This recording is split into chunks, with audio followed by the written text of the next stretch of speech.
Okay, hopefully everyone can hear me. So today we are going to discuss about the everything that means whatever you have discussed so far in your lectures and practicals. I'm going to explain them and discuss them with some actual models. So that's the plan for today. So during today's class, actually we will be discussing about the whole vehicle engine. So that includes the electronic fuel injection system, ignition system, integration of the engine management system, complete engine operations. So these are the parts I will be discussing today. But bear in mind, today it's going to be somewhat difficult. The class will be a little bit difficult, especially because I'm going to do it outside. Just give me a few seconds until I actually set up everything. Okay.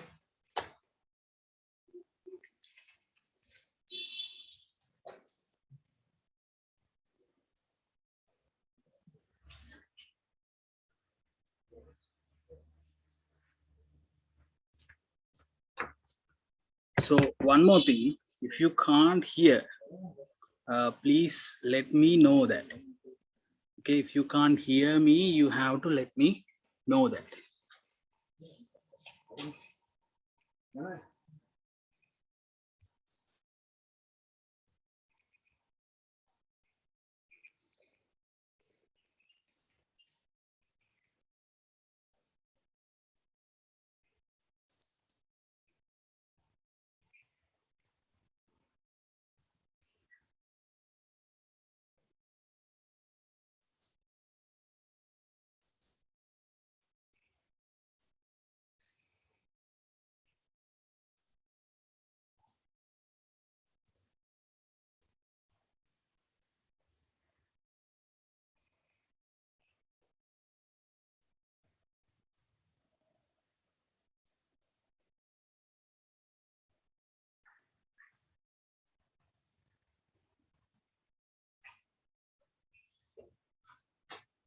Okay, so I know you can see me, but I don't know if you can hear me.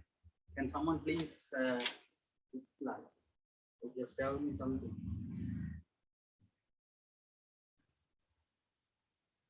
Can you hear me? Yes, sir. Yes, sir. Okay, so I have my computer here, right? So most of the time, rather than I'm looking at you, I'll be looking at my computer because I need to see whether I'm looking at the correct direction. So bear with me for a second, right? So this is the setup. So with these two, we will be discussing today. So here we have two vehicles, right? You can see there are two vehicles here. One of these, so this one actually, this one over here. Let me explain. So these are the vehicles I have at my home. So these both of these are actually petrol vehicles, and so I'm going to discuss about the petrol engine, obviously. But I also have another van, but that's behind the camera, so you can't see it.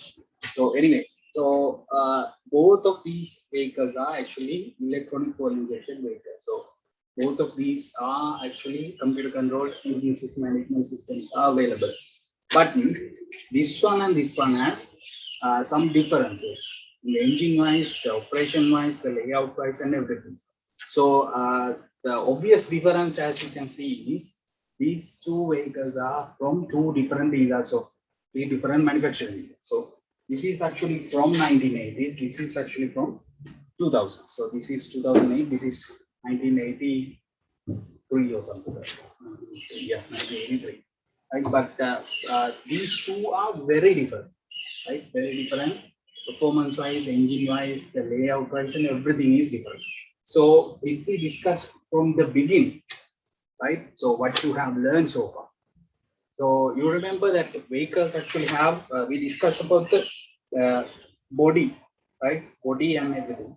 So we start with the body, the type, layouts, engine layouts, the everything. So even though both of these are actually cars, right? Even though both of these are actually cars, the performance, right, are different, and the layout and everything is different.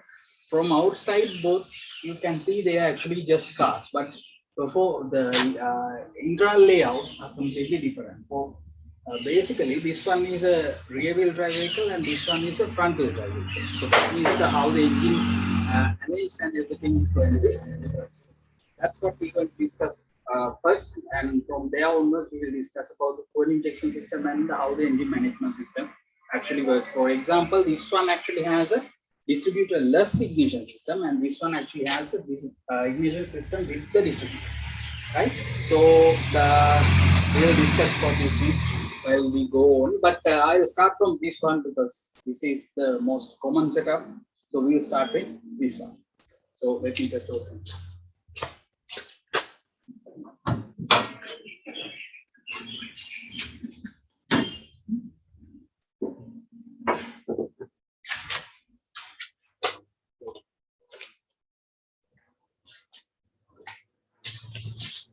Right. So again, can you guys hear me? Yes, sir. Okay. Right. So if we start from this part, so this, as you can see over here, right? So this is the front bumper, right? This one is the front bumper. So front bumper, the obvious difference between these two is this one the front bumper and this one the front bumper is different. You know, most people actually say this modern vehicles are not strong enough; they break very easily. So the reason for saying that is these sort of tabs. These are plastic tabs. These are not actually bolted, right? This is not bolted into the vehicle itself. The reason being, in case of an accident, right? This part is actually designed to absorb the energy. So for a person, right? For somebody like a normal, somebody, so how do you say this? For any sort of like a vehicle, it's a different matter. But in case of a passenger, or not a passenger actually, someone who's walking in the road, if they actually got hit by one of these, it's going to be very difficult because this one actually is inside is completely metal. So this one is completely metal, but here it's actually plastic. Right? It's actually plastic. The reason being, so in case of anyone who's walking in the road, if they actually got an accident if they got hit by a car, to minimize the damage to them, these are actually plastic and fixed very only using these tabs, so they can be actually removed easily. Next, so this whole area, right? This whole area is actually known as the crumple zone, right? This whole area is actually known as the crumple zone. The purpose of this crumple zone is, so this area is where the whole accident energy will be absorbed, right? So whole this area, complete area of this is actually designed to absorb the energy from any accident, right? So other than that, there are few other differences. So if we come here, right? Come here, you guys can clearly see,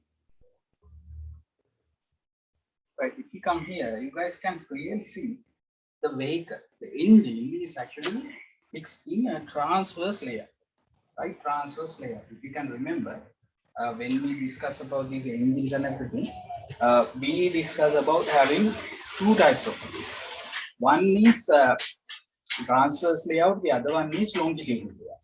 So this is a front wheel drive vehicle. So the engine is actually fixed in transverse layout to save the space. So the engine is over here, right? And that's directly bolted to the gearbox. So this one over here is actually the gearbox. So engine here, gearbox is underneath this box is there, gearbox. Right? So by doing that, the space needed for an engine is very limited. Okay, so that's the layout wise different. And obviously from outside also, you can actually see this is a completely fuel injected engine, right? This is completely a fuel injection type engine. So yeah, so let me start with the beginning. So as you can remember, the air what we discussed is actually from the in vehicles air intake system, right? So I will start with the air intake system. Unfortunately, I can't keep the my camera like this. Let me try.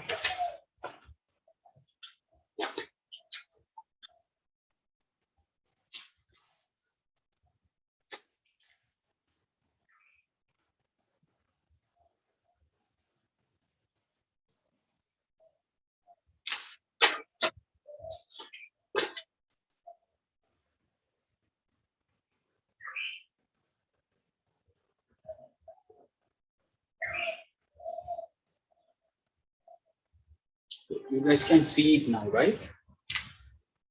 Yes. Okay. So we'll start from here, right? So AI is actually AI induction, right? AI intake is actually from here. So then AI travels. So as you can see, yeah, the suction of the AI is actually done from the outside of it. So there's the outside. So this is completely open to the outside. Then AI actually travel into this box. This is where the air filter actually holds. So inside here we have the air filter. From air filter, then it goes to the plenum. And then it goes to the plenum. I'm not exactly sure whether you guys can see this here. Okay, I will give you a brief introduction first, then I'll come back and show it again with the every part separate. Okay, so first goes to the airbox. From the airbox, then we have these flexible hoses. From flexible hose, it's come to the plenum, right? So if you can remember, the plenum is the component that responsible for distributing the air to the manifold, right? To the manifold. So plenum is directly connected to the manifold over here. Give me 1 second, right? I'll show you. I'll come back and bring you with me. So here we have all the sensors and everything. So between the plenum and the air cleaner, we have the throttle valve, right? We have the throttle valve over here. Right? This is where we actually control. Our input to the engine is only the throttle pedal. So throttle pedal, we control this valve, right? We control this valve here.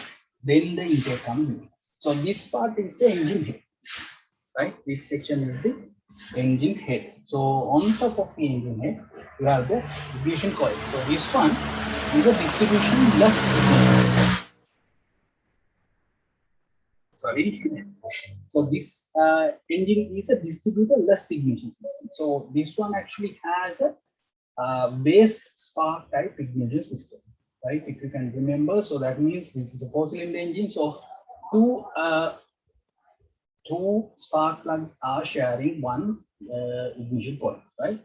Then all the other accessory components. So we have the power steering pump over here. So this hose and everything actually goes to the power steering pump, which we will be discussing separately in later class. So after that also we will come back to here. Then we have the radiator here. So radiator fans and everything is here. From radiator, so upper hose is here. And we have the thermostat housing is here, right? Okay.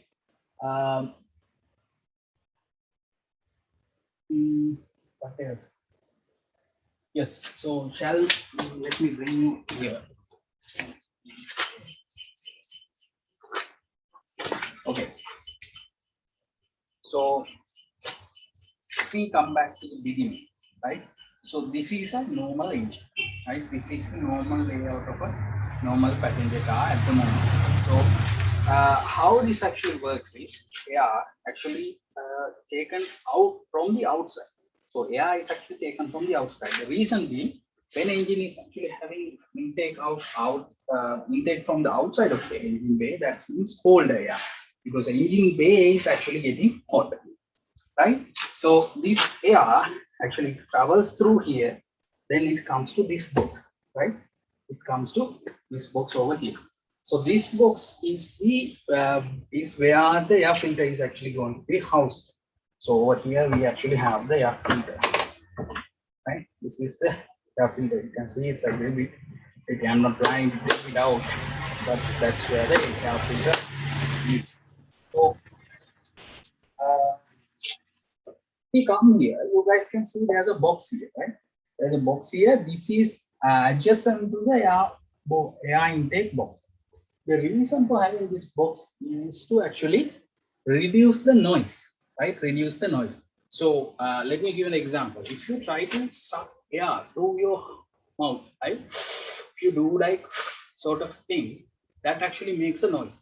So imagine that in an engine. So this is what operating at a higher RPM. At that time, it's actually sucking a lot of air into the engine, right? A lot of air into the engine. So that suction, right? That suction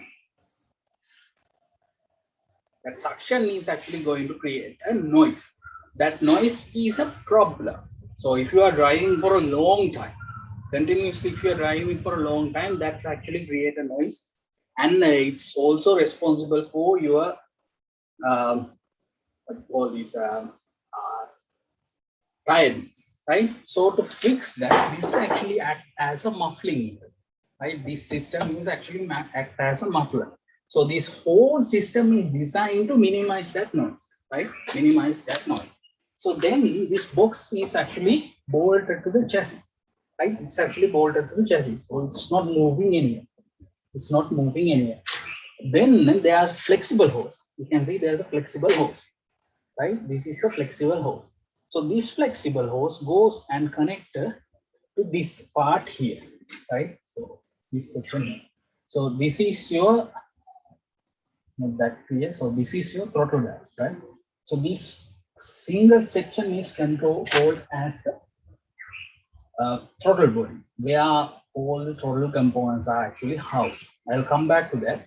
Then air actually goes back to the plenum, right? So that's section. This is the plenum, right? This is the plenum. So plenum actually responsible for few things. One is actually distributing the air into the intake runners. So these are the manifold intake runners, right? So intake actually has a 4 runners because this is a forcing the engine, right? Then so this is the power steering hose I told you again. Then we come to the engine. So you can see there's no distributor in this engine, right? There are no distributors in this engine. The reason being, this is a distributor less ignition type, right? So this is fully computer controlled engine. So that means this either have to have a distributor less means either it has to have a coil on spark type or we call this as the waste spark type. So as you can see over here, there are two coils. These are the coils, 1 and 2 coils. So those are waste spark type, right? Waste spark type, right? So if we come back to the all the sensors, there are, you can see there are a lot of hoses and everything going around. Don't worry about this. I'll explain one by one, right? I'll explain one by one. So we'll come back to it. So this is your throttle body, right? This is your throttle body. If you can remember, I discussed about the throttle valve. So this is controlling the throttle valve, right? There's a cable going that goes up to the accelerator pedal, right? When you press the accelerator pedal, this actually open. This way it's actually open, right? So that actuation is needed for the engine management system to understand how much of load is actually put by the driver on the vehicle. So that sensor is actually situated on the other side. So this is the throttle valve sensor, right? Or throttle positioning sensor. This is the throttle positioning sensor. So the reason of this is to understand where the throttle valve is actually operating at, right? Then you remember, in order to find out how much of air is drawn into the engine, you need a certain sensor. So that sensor comes in either as a airflow sensor, which I have shown you in the previous class, or we have to use a we actually have to use a or we actually have to use a MAP sensor, right? Manifold absolute pressure sensor. So it always have to be after the throttle valve because the manifold pressure, right? Manifold pressure will be lower than atmospheric pressure in order to have to be lower than atmospheric pressure in order for these to measure. So that sensor always have to be behind the throttle valve. So this is the throttle valve or throttle body where houses the throttle valve. This is your throttle positioning. Sorry, this is your MAP sensor. So it's actually directly bolted to the plenum. So plenum is always having the vacuum. Yeah, right. It's always having the vacuum. Yeah. So from this engine actually understand where are the how much is the engine, how much air is actually flowing into the engine, right? So those are the few main sensing modules. Then you remember all these throttle positioning and crankshaft. right? So I can actually show you the camshaft positioning sensor. So this is the camshaft positioning sensor. Camshaft actually lives underneath this valve cover. So this black color thing is actually called as the valve cover. Underneath the valve cover, you have the engine head. So on top of the engine head, we have the valve, so the camshaft. So the camshaft actually goes through here, and the camshaft, end of the camshaft, we actually have the camshaft positioning sensor. So this is the camshaft positioning sensor. Similarly, right? Similarly, we actually have the same thing below over there, right? Over there, which unfortunately we can't see at this particular engine. We'll try to do it in the next engine. So, as you can remember, camshaft and crankshaft are responsible for various functions of the engine management system, right? So, I guess you all understood up to there, right? Up to there. Now, I would like to actually come back to the ignition system. So, this is, I told you, based spark type ignition system. So, if you can remember, so I told you it's not actually, so base spark type do not actually being connected to the adjacent cylinder. It's always connected to the cylinder that's it's always being selected connected to the cylinder that's actually uh, adjacent combustion. So that means in case of this engine,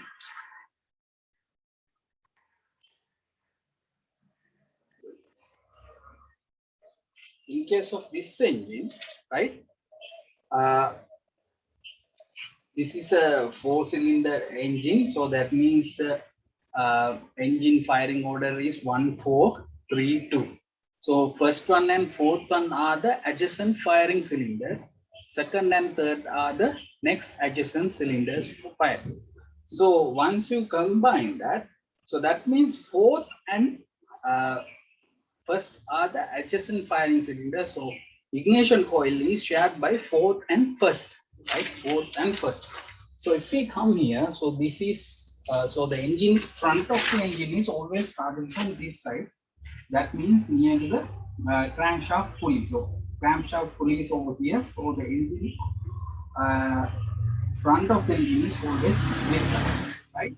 Where the gearbox is actually fitted in is the rear of the engine, right? Rear of the engine. So if we start from the front of the engine, so we have number 1, number 2, number 3, and number 4 cylinders, right? You can see number 3. So you can see there's an ignition coil number 4, right? Number 4 ignition coil. This is the number 4. So this ignition coil goes below. There's a 2 lines. One is actually goes below up to the spark plug, and there's another one goes right. So this is the number 1, right? This is number 1 cylinder. So there's a spark wire is coming. So if we follow this high tension core, it comes up to the 4th cylinder, right? 4th cylinder. So 4th and 1 is actually sharing the same coil. Similarly, 2 and 3 is actually sharing the same one. See, this is 2 and 1. And by doing this, it actually reduces the cost. So yes, some of things you actually show, and some things you actually saw, and the ignition is actually controlled by this part over here. Right? This part over here. So these are the ignition coil cables. So this is the computer control system. So I can remember in that slide I mentioned about 2-wire system and 3-wire system. So this one actually has 3-wire system. So that's the ignition, right? That's the ignition. So as for engine to work, there are few other things in there. One of those things is actually the fuel system.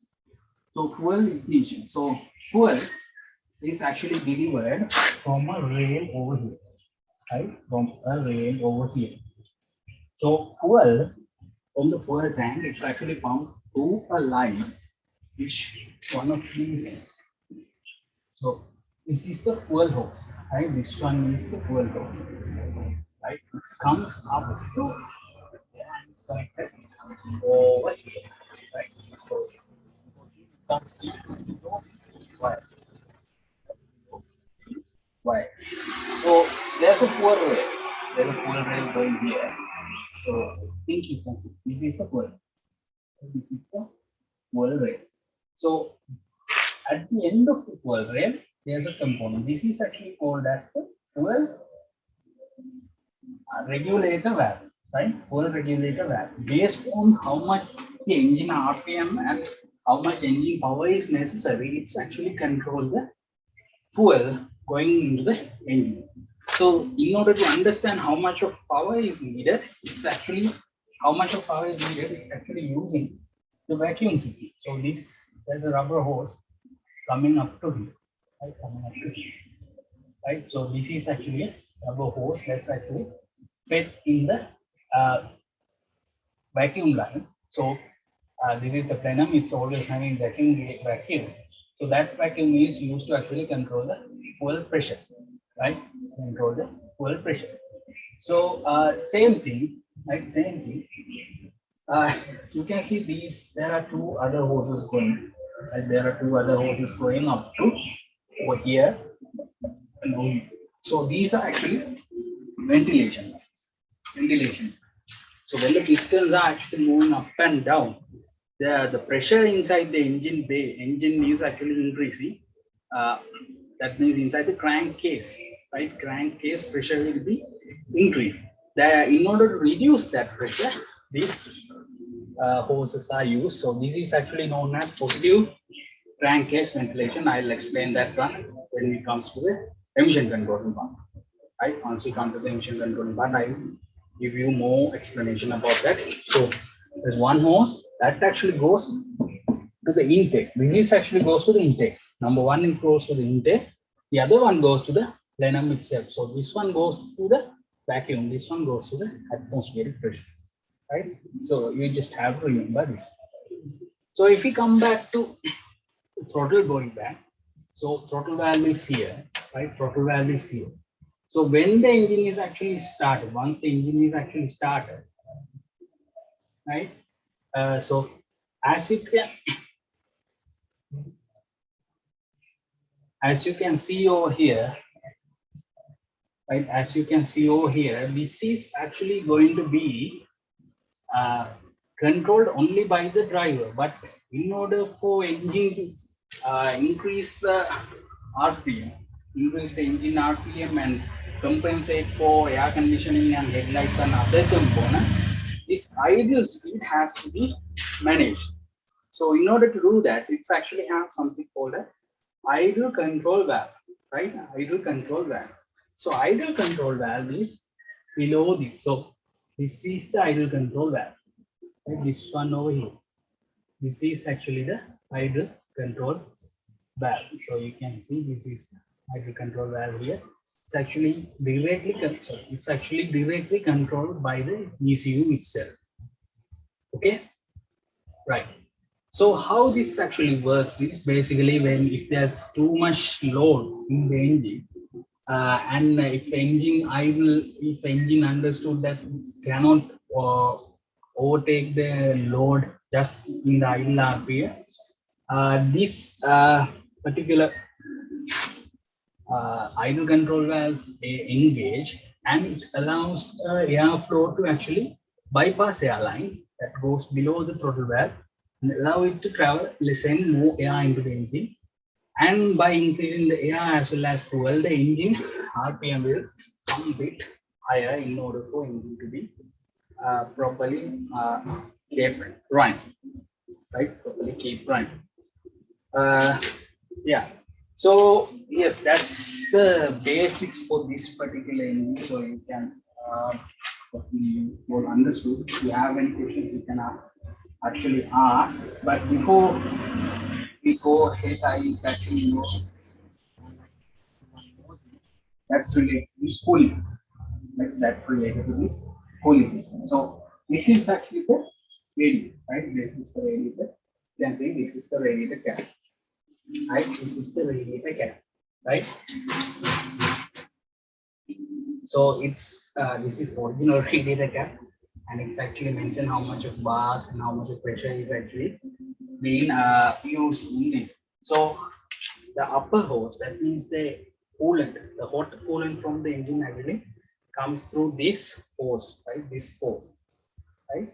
That hose actually comes through this particular component here, right? So this is where the thermostat housing is. So this is called the thermostat housing. Right? This one is the thermostat housing. So almost every vehicle actually have this thermostat housing, right? Almost every vehicle actually have this thermostat housing. Let me try to bring it into light.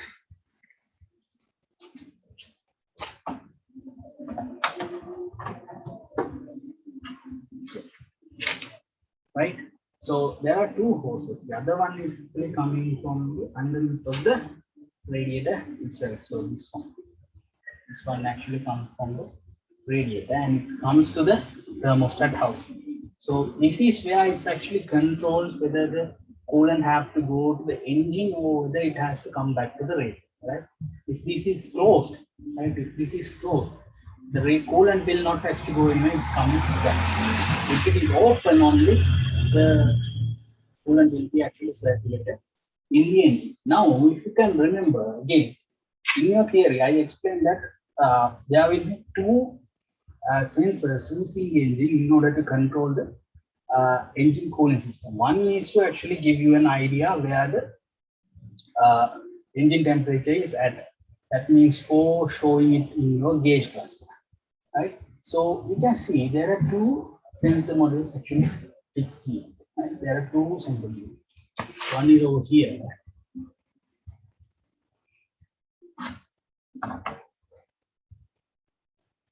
So one is here, right? That's actually that's 2P. The other one is over here, right? Right. So the difference between these two are this one is to actually give you an idea where the engine temperature is. So this is the gauge. So it's only having one, right? This one is for temperature measurement for the radiator. So this one actually has two radiators. So one is here and the one is here. So that means both fans will not be working at the same time. Only one fan will be actually working for the radiator. Another fan will be working for the engine. For the engine air conditioning. So once the radiator needs cooling, one fan will be turned on. Once the air conditioning system needs cooling, the second fan will be also turned on.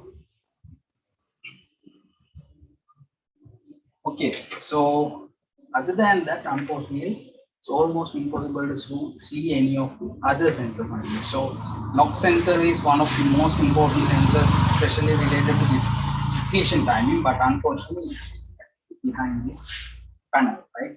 Behind this panel. So this is actually the exhaust side.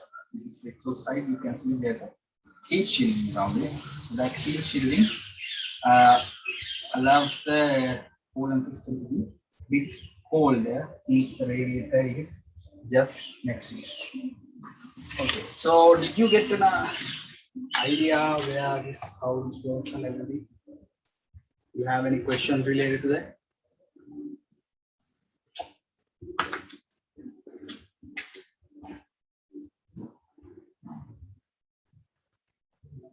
Do you guys have any questions?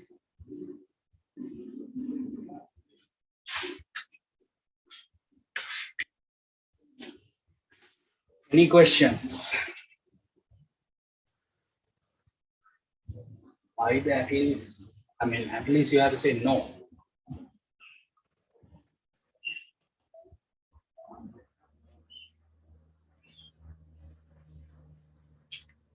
No questions?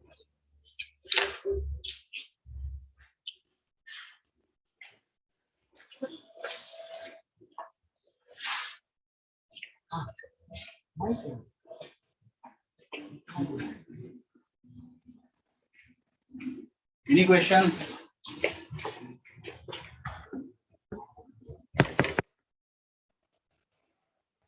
Do you have any questions? At least you can say no. Anything I need to clarify again? No, sir. No.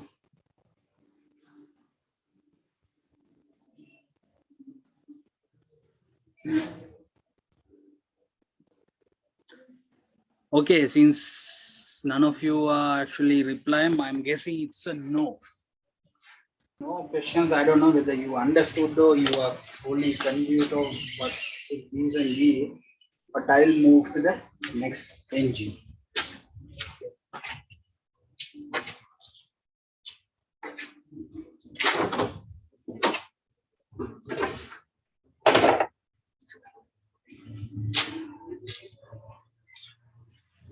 Okay, so now we come to this one. I think most of you have seen it over the start, but so just by looking at this from the outside, you can really see it as a difference. The main difference is that particular engine is transverse layout. This particular engine is actually the layout is actually we call this layout as longitudinal layout. So this is a longitudinally arranged engine. So can you guys hear me? Yes, sir. Can clearly hear me, right? Yes, sir. Yes or no?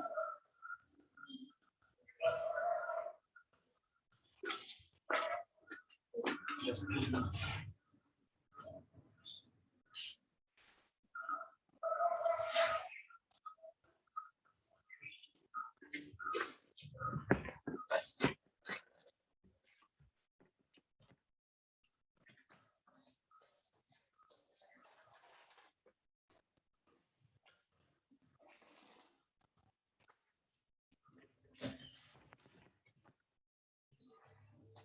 I took the laptop.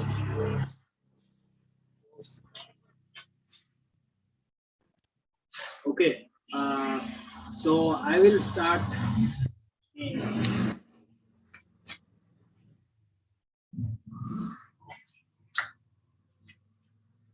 Right. So this particular engine is somewhat different, right? So this actually came. So this is actually not the original engine. So this actually came as a carbureted engine, but I changed it to a electronic fuel injection. So clearly there are a few differences. As I told you earlier, this is a distribution type engine, right? And this particular car engine is actually twice as powerful as that. So that one's engine capacity. That's engine is the previous engine is actually known as 4G13 or 4G13 engine, right? 4G13 engine. This one is actually known as 4AGP. That one is 1.3 liter. This one is 1.6 liters, right? 1.6 liters. That particular engine produces around 90 horsepower maximum, right? Maximum around 90 horsepower, 90 brake horsepower. This one actually produces 163 brake horsepower. That's only 300 cc difference, but it actually produces more power. The reason is this particular engine is a high performance engine. So the valve, how the valves is arranged, the combustion chamber, the camshaft, the aggressive of the camshaft, intake, and everything is actually different in this particular engine, right? Okay, so if we come to this particular engine, so before I go ahead, so this is actually known as a strut brace, right? This is actually known as a strut brace. So you didn't see this red color one in the previous engine because this is only used for performance, right? Performance vehicles, we use this in order to reduce the chassis flex, even though we do not expect the chassis to be flex, the engines do, the gearbox and sorry, chassis actually flexes. To fix that, this strut brace, right? This particular strut brace is fixed, right? So this particular vehicle, the crumple zone is, this area is crumple zone, right? This area is the crumple zone. Okay, so yes, if we come to the engine itself, let me take the camera to my hand. Okay.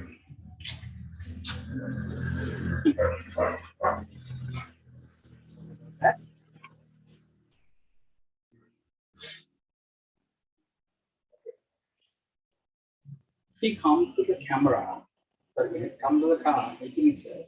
So this is the layout. The engine is actually arranged in the longitudinal layout, right?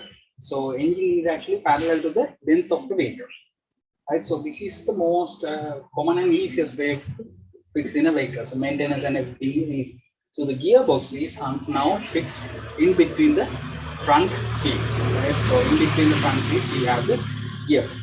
Okay, so obviously, as soon as you see this engine, there's so much difference. So if we start from the beginning, you can see there's no air boxes, right? No air boxes, no air cleaning systems filter. So filter box and everything is removed. So the filter itself is this one. This is a high performance air filter. So as I told you, this engine. So this is an enthusiastic build sort of thing. So I changed everything. So that's why this actually have this engine intake. In order for engine to feed the cold air intake, so this actually has an opening here that sends the air into here. It's not the best solution, but since engine is making adequate enough adequate power, it's not a big deal in this case. So one more thing I would actually like to describe is, so this one is a twin cam engine, also known as two camshaft for this engine, but the previous engine that only has one cam, and the valves, so this one actually has 20 valves. That means 5 valves per cylinder, 3 intake and 2 exhaust. That one 2 exhaust, 2 intake, right? So this, by increasing this number of valves, the amount of air comes into the engine also increases, right? The amount of air coming into the engine increases. So when the amount of air goes inside increases, by that we can actually increase the fuel, right? In addition to that, this particular engine actually has a variable valve timing, which we did not discuss previously. So there's a solenoid valve here. So there's a wire coming, which you can see it over here. There's a solenoid valve here. So that actually controls the valve timing. So valve timing can be adjusted. As you can remember, we only have a particular valve timing diagram, but in this case, this valve timing diagram can be actually adjusted based on the performance, right? Based on the performance. Okay, so yeah, so we'll start from here. So there's no air box, obviously. So as a result of this, this engine actually create a bit noise when you are driving inside, because there's no damping. Sound damping is not available, so you can actually hear everything happening here. So this is the plenum here. This is the plenum here, but in this particular engine, there's no intake manifold. Right? There's no intake manifold. The reason for that is this engine, right? This engine is actually having something called ITBs, right? Individual throttle bodies, right? So in the previous engine design, so this one is only having one throttle valve, right? One throttle valve, right? So this is a single throttle, but in this engine we have 4 of those. So for each cylinder, right? For each cylinder, it's actually having one throttle valve, right? One throttle valve. So this one is actually controlling the throttle valve, similar to the previous one. So we have over here, right? So that's actually, I think, like again.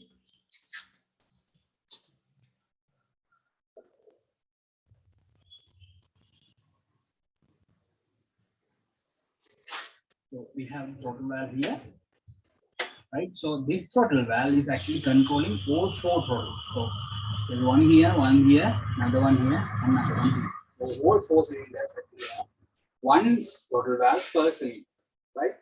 And there's, so that throttle body actually acts as the manifold itself. So there's no separate manifold, right? There's no separate manifold. By doing that, the volumetric efficiency of the engine, because engine do not actually have to wait the air to come inside. So that increase the air flow into the engine, which in turn increase the engine RPM as well as the power. Right? That's why this particular system is used.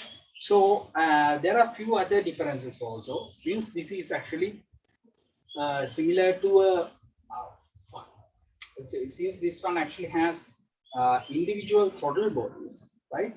There's no fuel rail as well, right? There's no fuel rail similar to the previous one. The fuel rail in this case is actually inside. So this is the fuel line, right? So this is the fuel line that goes and connects up to here. Comes and connects up to here, right? So sorry, this is actually the return line. My mistake. So this is the return. So the fuel line is actually comes here and connect up to here. So this is the fuel. How do I say this? The fuel rail, but unfortunately you can't see anything inside the fuel rail because this whole component is similar to the engine block, casted as a one single component, right? One single component. Anyway, so this is somewhat different than fuel injectors are over here. You can see these are injectors. So yellow color, these are injectors.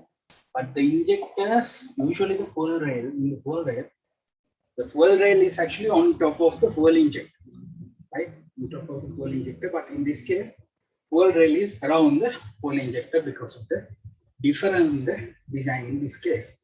So I told you about the throttle valve. In the previous one, you couldn't see the throttle valve because it's behind the engine. But in this case, this is the throttle sensor, right? This is the throttle sensor. So when this is actually changing, this is where engine actually identifies where the throttle is actually operating at.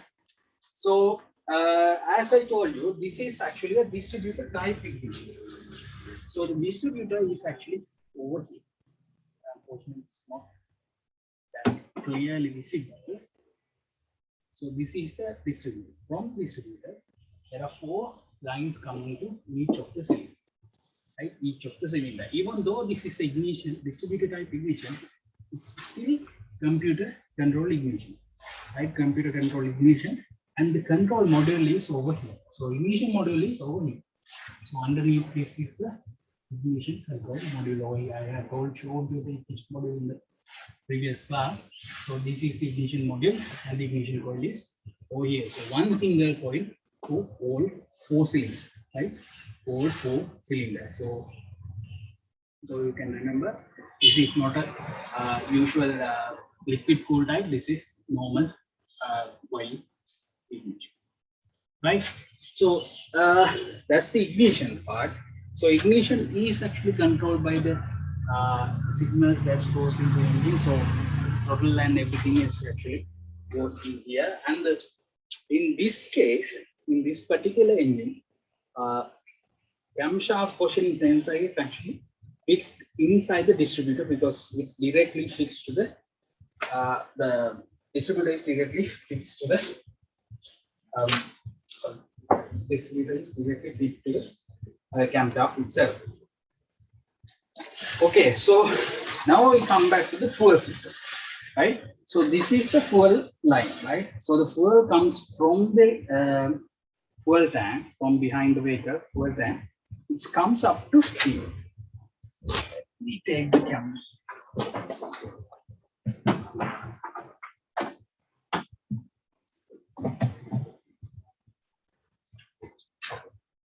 The fuel line actually comes, this is the fuel, right? This is the fuel line, it comes up here.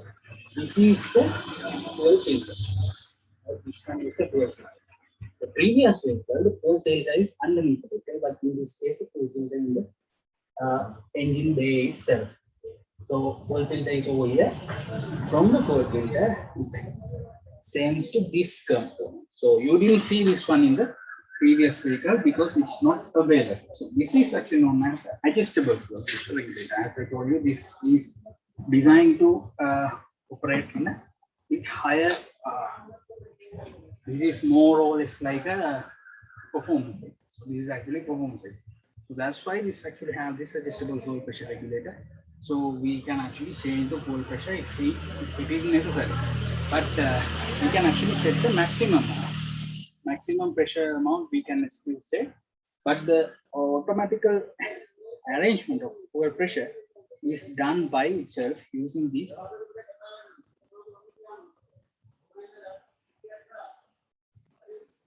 It's vacuum, right? So this vacuum goes and connected into the bottle body itself. So over here, right? So that vacuum signal is used to actually identify where how much vacuum is there. Based on that, fuel pressure is actually controlled and it's actually fed into, right? So this is the fuel link, right?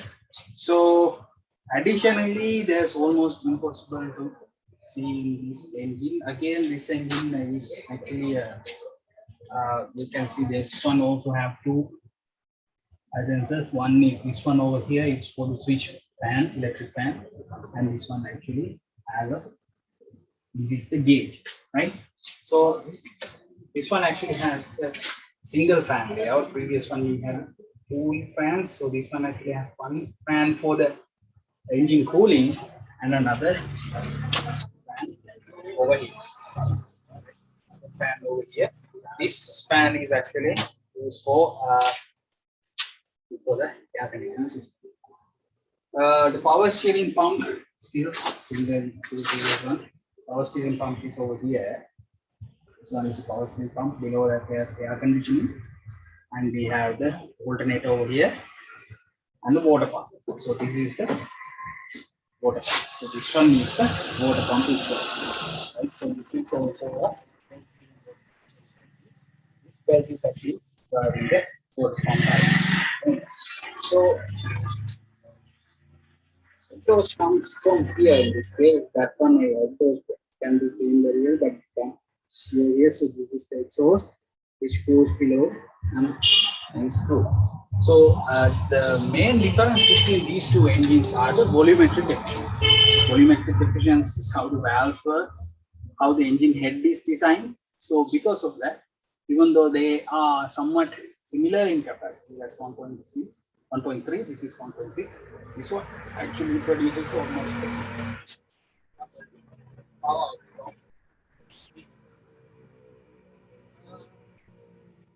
So that's the diagnostic code.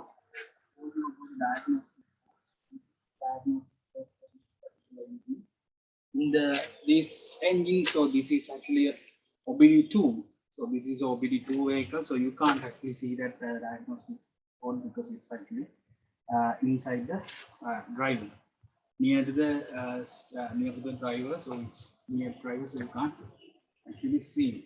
So anyways, I hope you got some idea where each component is doing. Do you have any questions? Again, last time I'm asking this.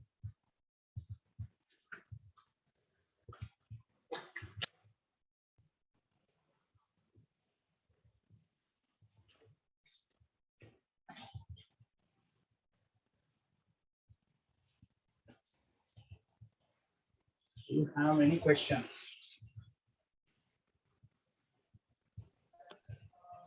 So what is the benefits of cone air filter? So this particular air filter. So this particular air filter, the main benefit is this actually fed more air. So this is not restricted. The air filter used in this particular type is restricted, right? So it does not feed air as much as this one over here. So it can feed more air on less restriction. So less restriction means engine do not actually have to waste energy on actually absorbing air through that. So this particular system is very common. So it does not have to have a common. This cone shape is something else, right? Cone is something else, but this arrangement of this element is the important part. Similar performance can be actually achieved with these sort of air filters, but it's the element actually has to be designed similar to this. Is a cone filter, there's no much of a difference in it, right? There's no much of a difference between the cone filter and this one, unless you consider the element type, the material, how it's actually structured. So this one is very much restricted. So one main importance of this air filter is muffling the noise, the air intake noise. So that's done by this particular air filter. Air filter actually responsible for most of that. So in this case, by having more air flow, right, by allowing more air to be passed through, it does not have that ability, right? It does not have that muffling ability. But since less restriction is available, this one is better. That's the only advantage. Even if you put this one also into a box and had a similar arrangement similar to this as a cold air intake, this will actually perform very well. Any more questions?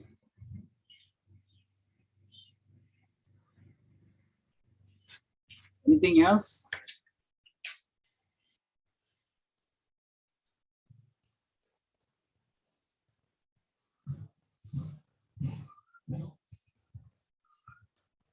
I'm guessing no other questions.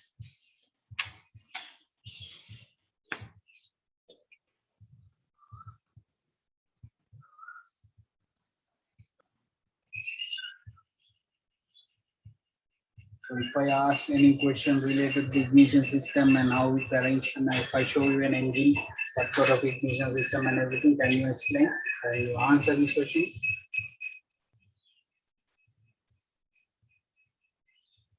Unless you guys actually talk, I'm having a hard time clarifying. So if you have any questions, you actually have to ask. So there's a difference between these two vehicles around 20-25 years, but engine wise the difference is around 15 years. This engine is actually made in 1994 or something. Vehicle is made in 1984 or something. Right, so engine performance and everything is somewhat different.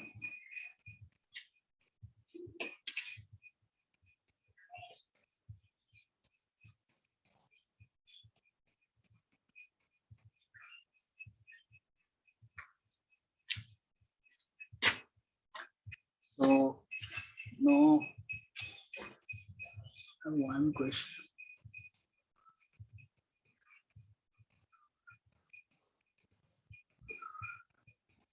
What is the car, sir? Lancer? Oh, which one? This one or this one? This is a Lancer, CS1.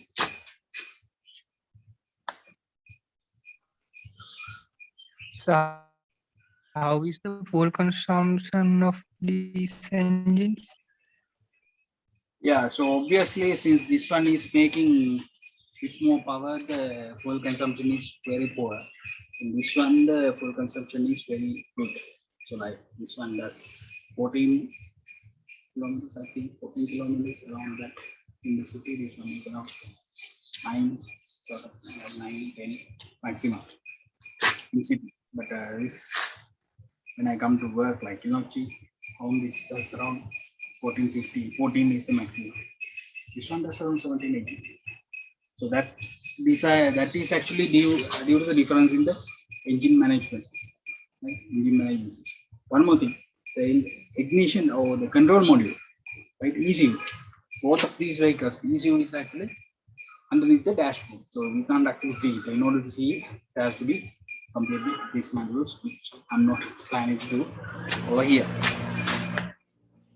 Any other questions?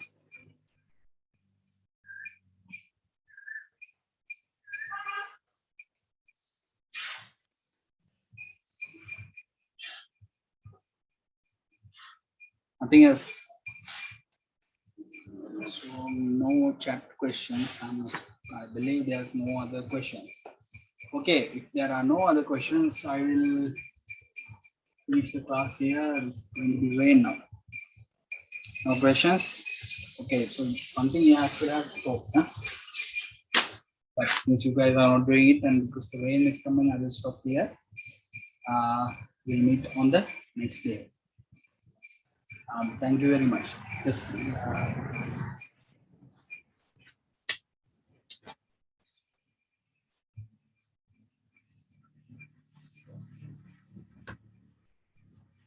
so we discuss about these things, and with that, next class is the transmission system. So with that, I will be ending the class. If you have any questions, you know how to contact me.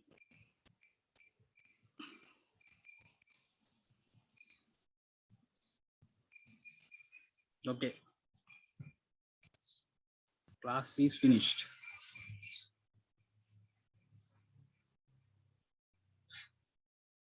What is VTech technology? So, okay, VTech technology is VTech technology. I will explain VTech technology in a different class. So VTech technology is just allowing more air to be, so again comes to the valve timing. So it's just allowing you to control the valve lift. So VTech technology actually controls the valve lift, right? VVTI system actually controls the valve duration. So that's the difference between these two, valve VTech and VVTI. So I will meet you in the next class. We'll do another session similar to this once we come to the transmission, once we discuss about the transmissions and the suspension components. We can do another session similar to this. Anyways, thank you very much. Thank you, sir. Thank you, sir. Thank you, sir. Thank you, sir. Thank you.